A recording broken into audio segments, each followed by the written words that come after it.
You ever hear about a TV show that launched the careers of absolute legends, broke all sorts of social rules, and basically invented a whole new genre, only to completely vanish off the face of the earth? Well, today, we're digging up a secret from the golden age of television, a show that now only exists in old documents and people's memories. All right, let's start with a little riddle. What in the world could possibly link the guy who played Oscar Madison on The Odd Couple, one of the amazing actors from 12 Angry Men, and the brilliant other half of the comedy duo Stiller and Mira? Believe it or not, the answer is a super short-lived, almost totally forgotten daytime soap opera from the 1950s. Yup, a show that was basically a secret launchpad for some of Hollywood's future stars, right before it was pretty much erased from history. We're talking about a show called The Greatest Gift, and its story is one of the most fascinating tales of what we now call lost media. So what was this thing all about? Okay, first things first, let's clear something up right away. When you hear the title, The Greatest Gift, you're probably thinking of the classic Christmas movie, It's a Wonderful Life, right? That film was based on a short story with that name. But this show? Nope. It's something else entirely.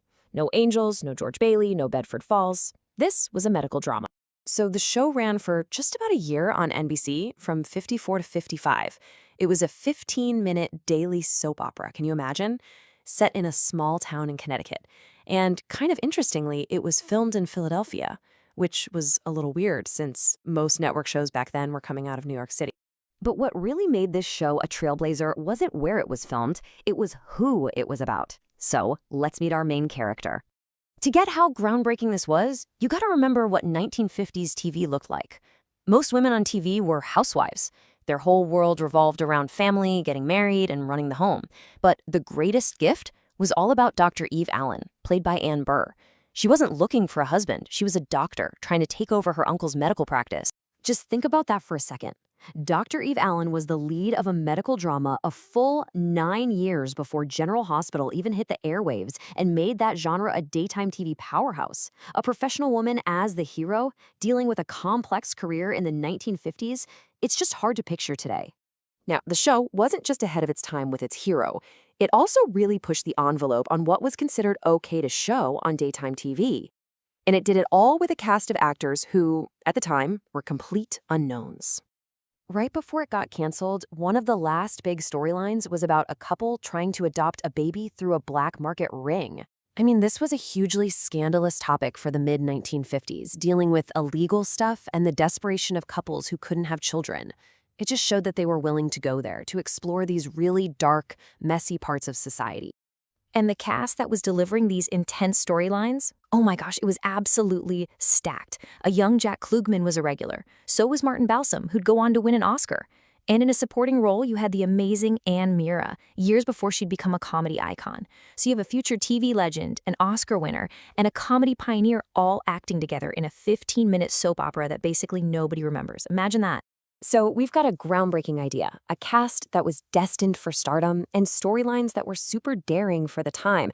This show should be a famous piece of TV history, which brings us to the big mystery.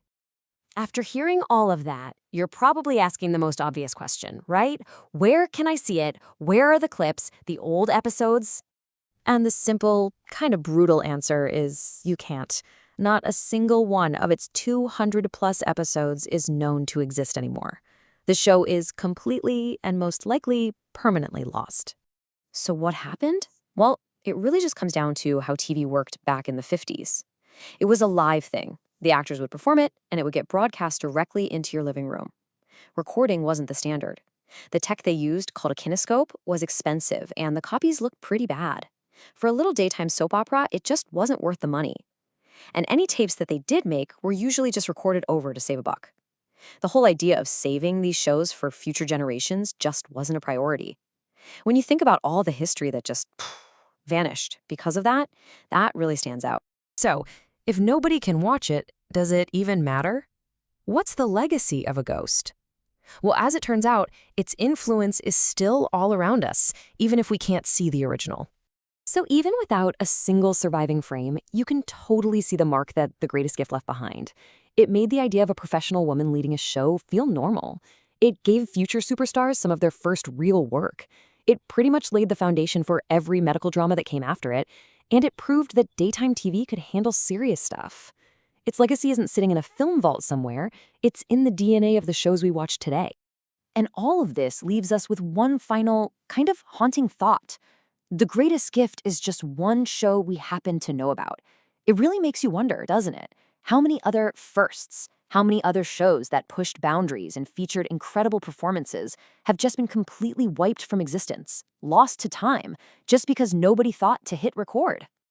If you found this little dive into lost television history as fascinating as I did, definitely hit that like button and subscribe for more explainers like this. And we would love to hear from you down in the comments. What's a piece of lost media, a show, a movie, maybe a song, that you really wish you could see or hear? Thanks so much for watching.